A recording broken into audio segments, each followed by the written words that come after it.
लौह पुरुष सरदार वल्लभ भाई पटेल की 145वीं जयंती। देशवासियों ने एकता के सूत्रधार सरदार पटेल को किया याद। सरदार वल्लभ भाई पटेल की जयंती पर राष्ट्रपति कोविंद, उपराष्ट्रपति वेंकैया नायडू ने किया नमन। राष्ट्रीय एकता दिवस के मौके पर केवड़िया को सजाया गया। स्टैच्यू ऑफ यूनिटी पर हेलीकॉप्टर से फूल बरसाए गए। पीएम मोदी ने स्टैच्यू ऑफ यूनिटी के किए दर्शन, सरदार पटेल को श्रद्धासुमन अर्पित किए। केवड़िया में एकता दिवस परेड में शामिल हुए पीएम मोदी।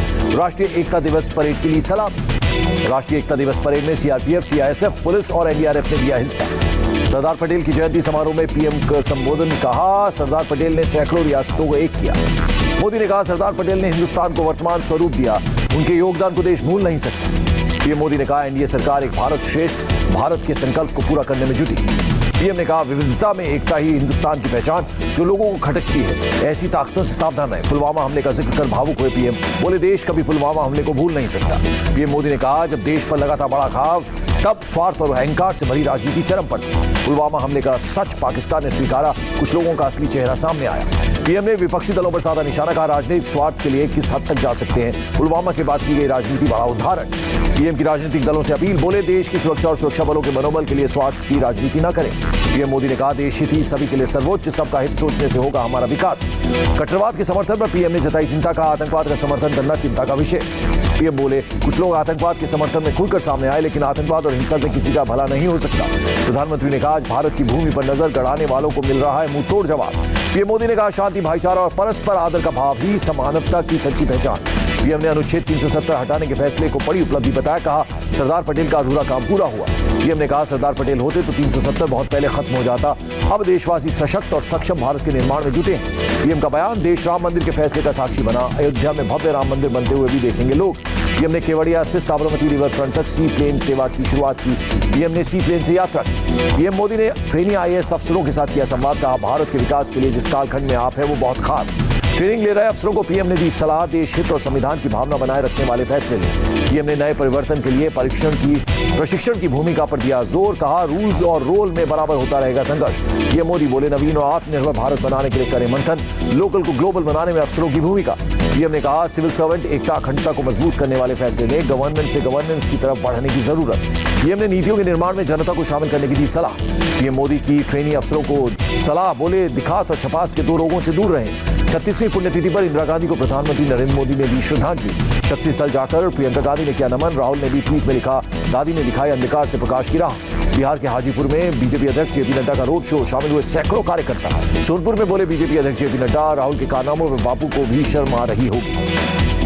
नड्डा ने कहा, जब बिहार में डेंगू फैला तब वो स्वास्थ्य मंत्री थे। उस समय बिहार के हेल्थ मिनिस्टर तेज प्रताप पूरे समय घोड़े से नीचे ही नहीं उतरे।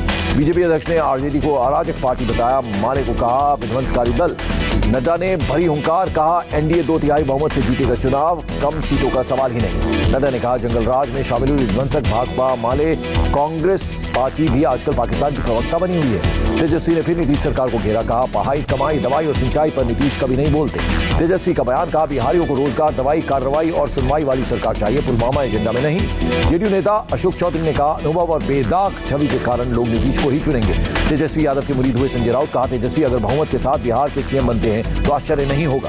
तेजस्वी और अश्विनी चौबे का हमला। कहा, नीतीश जब इंजीनियर बने तब तेजस्वी कैबिनेट शब्द भी बोल नहीं पाते थे। सुरजेवाला ने मोदी सरकार को घेरा। कहा, 33 घोटाले गिनवाए तो 5 साल में जांच क्यों नहीं कराई। रक्षा मंत्री राजनाथ सिंह का बयान। कांग्रेस ने पाकिस्तान को ताकत देने की कोशिश की। पूछा, पाकिस्तानी मंत्री के खुलासे पर चुप क्यों है कांग्रेस। पटना की रैली में राजनाथ सिंह ने कहा, पुलवामा हमले को विपक्षी दलों ने लोकसभा चुनाव जीतने का हथकंडा बताया था। राजनाथ सिंह बोले, पुलवामा पर गलत बयान देने के लिए माफी मांगे कांग्रेस। चुनाव आयोग ने माना, बिहार में फ्री वैक्सीन देने का वादा आचार संहिता का उल्लंघन नहीं। मुजफ्फरपुर में पप्पू यादव की चुनावी सभा के दौरान टूटा मंच। पप्पू यादव के दाहिने हाथ में आया फ्रैक्चर। मध्य प्रदेश में बदजुबानी वाली पॉलिटिक्स जारी। सिंधिया के लिए कांग्रेस नेता आचार्य प्रमोद कृष्णन की फिसली जुबान। प्रमोद कृष्णन के बयान पर सिंधिया का पलटवार। कहा, अपनी मालिक जनता और दाता की रक्षा करता है तो कुत्ता ही हूं। सीएम शिवराज भी सिंधिया के समर्थन में उतरे। कहा, जनता फैसला करेगी। कांग्रेस की गालियां, कांग्रेस को मुबारक। सीएम शिवराज ने कहा, अगर कमलनाथ आए तो कन्यादान बंद, तीर्थ यात्रा बंद, केवल कमलनाथ चालू रहेंगे, बाकी सब बंद हो जाएगा। केंद्रीय मंत्री नरेंद्र सिंह तोमर का बयान। कहा, पार्टी के विधायकों को ही नहीं संभाल पाए कमलनाथ। कमलनाथ ने स्टार प्रचारक से नाम हटाने के मामले में सुप्रीम कोर्ट का दरवाजा खटखटाया। विवादित बयान पर छिड़ा था तमगा। भोपाल में कमलनाथ ने किया दावा, 28 सीटों पर उपचुनाव के बाद सत्ता में वापस आएगी कांग्रेस। अनूपपुर से बीजेपी कैंडिडेट बिसाहुल लाल साहू को ईसी का नोटिस। कांग्रेस प्रत्याशी पर की थी अभद्र टिप्पणी। फ्रांस में टेररिस्ट अटैक पर मशहूर शायर मुनव्वर राणा का विवादित बयान। आतंकवाद का किया समर्थन। मुनव्वर के मुताबिक फ्रांस ये आतंक फैला रहा है। बोले भारत में कोई मुसलमान भी पैगंबर का कार्टून बनाएगा तो गोली मार दी जाएगी। मुनव्वर राना को यूपी सरकार के मंत्री मोहसिन रजा का करारा जवाब। कहा कांग्रेस की वजह से राना है आतंकी समर्थक। 5 और 6 नवंबर को पश्चिम बंगाल का दौरा करेंगे गृहमंत्री अमित शाह। 2021 के विधानसभा चुनाव की तैयार करेंगे रणनीति। महाराष्ट्र के पूर्व सीएम अशोक चव्हाण का बड़ा कबूलनामा। कहा अस्तित्व बचाने के लिए कांग्रेस ने दिया था शिवसेना को समर्थन। कांग्रेस नेता और पूर्व सीएम अशोक चव्हाण ने कहा अगर बीजेपी को 5 साल और मिल जाते हैं तो खत्म हो जाती है कांग्रेस पार्टी। महबूबा मुफ्ती और फारूक अब्दुल्ला पर संजय राउत का हमला। कहा चीन से सहयोग लेकर भारतीय संविधान को चुनौती देना हरगिज स्वीकार नहीं। उत्तर प्रदेश में लव जिहादियों को सीएम योगी की चेतावनी। बेटियों की इज्जत से की खिलवाड़ तो राम नाम सत्य है कि यात्रा निकलनी तय। सीएम योगी आदित्यनाथ का ऐलान। उत्तर प्रदेश में लव जिहाद के खिलाफ लाएंगे कानून। नाम और पहचान छिपाकर लव जिहाद करने वालों पर योगी सख्त। योगी ने कहा आज 24 घंटे में गरीब किसानों के खातों में पहुंचती है मदद।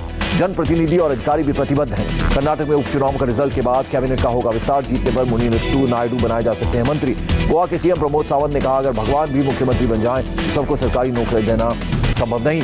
महाराष्ट्र सरकार ने प्याज की wholesale stock limit 1500 metric tonne तक बढ़ाने की मांग की। कृषि कानून के खिलाफ राजस्थान विधानसभा में बिल पेश। शनिवार को असेंबली में लाया जाएगा बिल। राशन कार्ड धारकों को 32 रुपए किलो प्याज देगी गोवा सरकार। एक राशन कार्ड पर मिलेगा 3 किलो प्याज। पाकिस्तान के लिए जासूसी करने के आरोप में रामनिवास गौड़ा गिरफ्तार। पाक खुफिया एजेंसी ISI के लिए काम करने का आरोप। मुंगेर में 29 अक्टूबर को हुई आगजनी और तोड़फोड़ मामले में 5 FIR दर्ज। दिल्ली में भागीरथी और सोनिया विहार वाटर प्लांट फिर से शुरू। यमुना नदी में अमोनिया का स्तर बढ़ने से 2 दिन से बंद थे प्लांट। मुंबई के नाला सुबारा में एक थर्माकोल की कंपनी में लगी आग लगने की वजह अभी तक स्पष्ट नहीं। कल राजस्थान के कई इलाकों में गुर्जर आरक्षण के लिए आंदोलन। करौली में धारा 144 लागू। शाहजहांपुर में 7 साल की बच्ची के साथ दरिंदगी। पुलिस ने नाबालिग आरोपी को गिरफ्तार किया। अलीगढ़ में चेकिंग के दौरान चालक ने पुलिस को बोनट पर लेकर दौड़ाई कार। गाड़ी मालिक गिरफ्तार। कठुआ में LOC पर पाकिस्तान ने तोड़ा सीजफायर। आर्मी पोस्ट और कुछ गांवों में शेलिंग की गई। आतंक से मुक्त होते कश्मीर की तस्वीर। कुपवाड़ा के अफरूदा विलगाम और मोहिनीपुरा में क्रिकेट का आयोजन।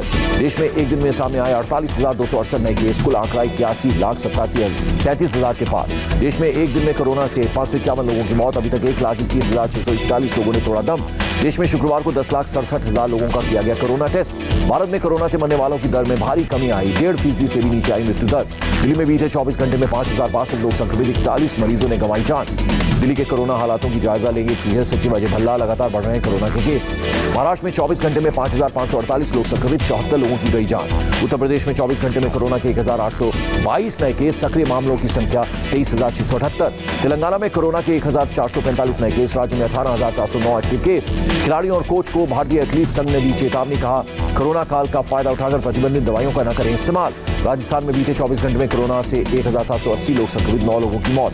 आंध्र प्रदेश में बीते 24 घंटे में कोरोना से 2,783 लोग संक्रमित। राज्य में कोरोना के 24,575 एक्टिव केस। केरल में बीते 24 घंटे में करीब 8,000 लोग कोरोना से संक्रमित। राज्य में 91,000 एक्टिव केस। आंध्र प्रदेश में शर्तों के साथ 2 नवंबर से 9वीं और 10वीं के छात्रों के लिए खुलेंगे स्कूल। तमिलनाडु में बीते 24 घंटे में 2,511 लोग संक्रमित। राज्य में 22,164 एक्टिव केस। कोरोना संक्रमण को देखते हुए तमिलनाडु सरकार ने 30 नवंबर तक बढ़ाया लॉकडाउन। कर्नाटक में बीते 24 घंटे में कोरोना से 3,014 लोग संक्रमित। 28 की मौत। और 90 साल की उम्र में सर सीन कॉनरी का निधन। जेम्स बॉन्ड का किरदार निभा चुके हैं सर शॉन कॉनरी।